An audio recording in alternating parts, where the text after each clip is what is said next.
The civil rights movement was sparked by grassroots civil rights activism that became a rally for colored Americans to stand up and fight for their rights and freedom. Civil rights activism began because of the overwhelming discrimination minorities faced in white America. No one was more iconic for the civil rights movement than Martin Luther King Jr. In his letter from Birmingham jail, he nonviolently protests the violent injustice in Birmingham, Alabama, which happens to be the most segregated city in America. Black Americans, even though technically free, were still living in terrible oppression in America. They were discriminated against, treated violently, and integration was moving very slowly. African Americans faced the most racial discrimination, but it didn't fare much better for any other minorities. The Daily Jalapeno shows the treatment of minorities such as the Mexicans in education. They raised resistance in all of their attempts for upward mobility and were not allotted the same opportunities as white Americans, and that in turn staggered their potential growth. America only considered two races, white and black. Any other ethnicities were second-class citizens in America. The press would hear stories of people finally standing up against the injustices they faced, and it rallied them to also stand up for themselves. David Haven, a minister, talks about his experience as an activist for migrant farm workers.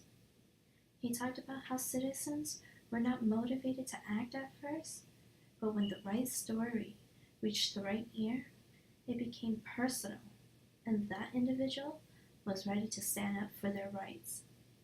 He also makes the point that these injustices were not limited to one minority or group, and that many stood up and rippled support for each other. Many protesters from many different minorities, orientation, and religious beliefs, like Martin Luther King Jr., after experiencing, witnessing, or hearing of the injustices their fellow Americans face, stood up and fought for their rights. They all shared Martin Luther King Jr.'s dream to live in America where all men were and are created equal. As more and more demonstrations occur, the government finally steps in to provide the reforms and the means to enforce them. The government starts playing an active role in desegregating the country, such as in the Brown versus Board of Education case. In the article, When I Tell My Child About Color, the Supreme Court ruled in favor of Brown, which resulted in the United States Supreme Court overturning the previous Plessy versus Ferguson case decision and legally putting an end to racially segregated public schools. Even though faced with criticism and resistance, President Lyndon B. Johnson played a tremendous hand in the civil rights movement. In his conversation with Martin Luther King Jr., President Johnson believed in protecting the civil rights for all Americans.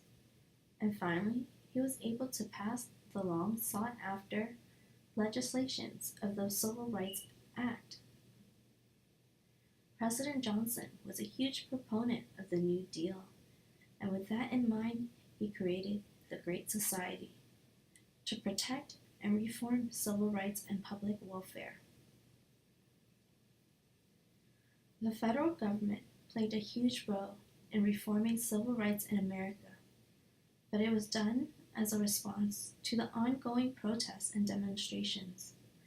If it wasn't for men and women who stood up for the Brown versus Board of Education, if it wasn't for the men and women who were tired of the social injustices, if it weren't for the men and women who had the courage to finally take a stand, the government would have continued to turn a blind eye.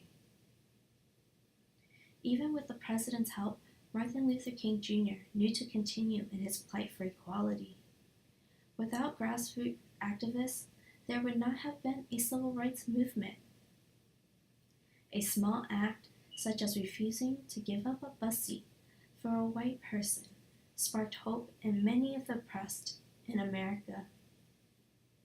These small acts gave many the courage to rise and fight for their civil rights that should be afforded to all Americans equally.